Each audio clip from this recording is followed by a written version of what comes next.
월급 관리를 해본 적이 없고 어떻게 해야 할지 모르겠다면 잘 오셨습니다. 저는 투자를 쉽게 알려드리는 셋째돼지입니다.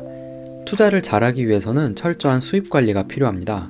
월급날 급여가 통장으로 이체되면 신용카드값, 교통비, 보험료 등등 엄청 많이 빠져나가서 월급이 남아나지 않는 경험은 모두 한 번씩 겪는 일입니다. 예상보다 큰 금액이 빠져나가서 연체가 되는 경우도 있죠. 돈 관리를 체계적으로 하지 못한다면 경제적으로 위험에 처할 수 있습니다. 우리가 돈 관리를 잘하지 못하는 것은 당연합니다. 돈 관리하는 방법 자체를 학교에서 배운 적이 없기 때문이죠. 또한 돈 관리를 하는 방법을 배우고 싶다면 따로 다양한 재테크 서적을 찾아서 읽어보아야 하죠. 저는 관심사가 재테크와 투자이기 때문에 다양한 책을 읽어보았습니다. 월급을 관리하는 데 필요한 핵심 내용만 정리해서 소개해 드릴게요. 돈을 관리할 때 가장 기본이 되는 것은 4개의 통장입니다. 특별한 기능이 있는 통장이 아니라 기본적인 입출금 통장에 우리가 각각 이름과 의미를 붙인 것 뿐입니다. 돈 관리를 위해서는 통장 각각의 의미를 이해하고 왜 필요한지 납득하셔야 합니다. 급여 통장은 급여를 수령하는 통장이면서 동시에 고정지출 자동이체를 걸어주는 이체 통장입니다. 하지만 고정지출 중에서 신용카드 값이나 특정한 자동이체는 해당 통장에서 빠져나가도록 하는 것이 좋습니다. 급여 통장의 핵심은 소비, 비상금, 투자 통장으로 정해진 금액을 배분하는 역할에 있습니다. 두 번째 소비 통장은 생활비 사용과 신용카드 이체를 걸어두는 통장입니다. 만약 생활비나 신용카드 값이 예상보다 클 경우 비상금 통장에서 필요한 만큼 빼서 사용하시면 됩니다. 하지만 비상금 통장에서 계속해서 돈을 빼서 사용하신다면 소비 통장에 배분하는 금액 자체를 늘리셔야 합니다. 세 번째 투자 통장은 투자금을 잠시 보관하는 통장입니다. 과도하지 않게 정해진 금액 안에서 투자할 수 있도록 돕는 통장이죠. 투자 통장에 현금을 쌓아두지 말고 적립, 분할 매수를 하면서 주식과 ETF를 모아가시는 것을 추천해드립니다.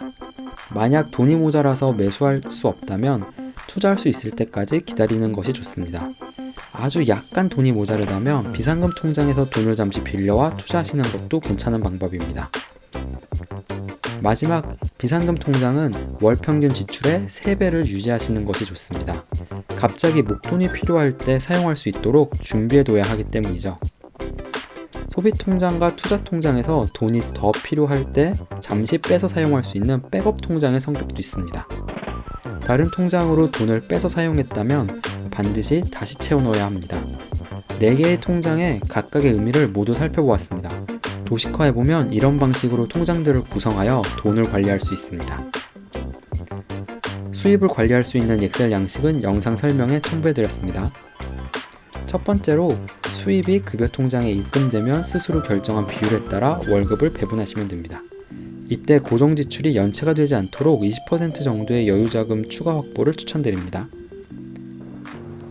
두 번째 소비 통장에서는 스스로 정한 금액 안에서 소비하는 습관을 기르기 위해 신용카드와 체크카드에 자동이체를 걸어두시는 것이 좋습니다.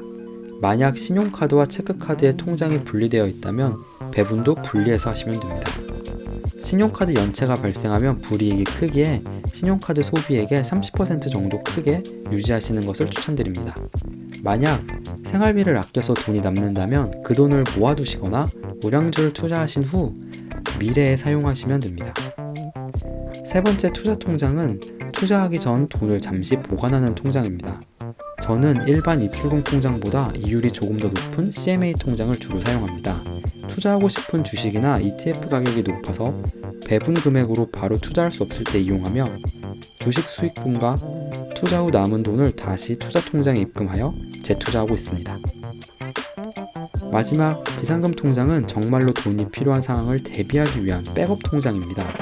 월 지출액의 3배 정도를 모아서 꾸준히 유지하시는 것을 권장해드립니다.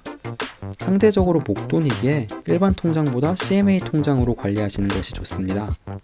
예금, 적금, 주식 투자와 달리 필요한 순간 즉시 돈을 유동적으로 사용할 수 있는 장점이 있습니다. 다시 한번 강조해드리고 싶은 점은 비상금 통장이 제2의 소비 통장이 되어서는 절대 안 됩니다. 만약 예상되는 지출 금액이 초과될 경우 연체를 막기 위해 임시로 비상금 통장을 사용할 수 있습니다. 하지만 비상금 통장에 모아둔 돈은 정말 비상시가 아니면 가급적 사용하지 않도록 노력해야 합니다. 또한 비상금 통장에서 돈을 빼서 사용했다면 반드시 그만큼 돈을 다시 넣어줘야 합니다. 이제 여러분은 월급 통장의 중요한 사항들을 모두 들으셨습니다. 통장 각각의 의미도 이해하고 어떤 현금 흐름으로 진행되는지도 이해하신 겁니다. 영상 설명에 있는 링크로 들어가 보시면 월급 관리 양식을 다운받을 수 있습니다. 구글 스프레드시트에서는 아이콘 정렬이 안 맞지만 다운받으시면 올바르게 보입니다. 수입 및 그 외 다양한 내용은 임의로 작성한 내용이며 절대 투자 추천이 아닙니다. 그리고 저의 수입이 아닙니다. 임의로 작성한 숫자입니다. 초록색으로 표시된 부분만 여러분들께서 수정하셔서 사용하시면 됩니다. 나머지 부분은 수식으로 만들어서 걸어두었습니다. 복잡한 수식이 아니니 직접 쉽게 수정하실 수 있습니다. 월급 분산 관리를 다 만들고 인쇄하기를 누르시면 이렇게 한 장으로 출력됩니다. 축하합니다. 이제 이 영상을 보셨으니 수입 관리를 구체적으로 할 수 있는 투자자가 되셨습니다. 제가 만들어드린 수입 관리 양식이 여러분들께 큰 도움이 되셨으면 좋겠습니다. 여러분에게 유용한 것은 친구분께도 유용하니 많이 공유해주세요. 오늘 제가 준비한 영상은 여기까지고요. 구독, 좋아요, 알람 설정 부탁드려요. 그럼 모두 안녕!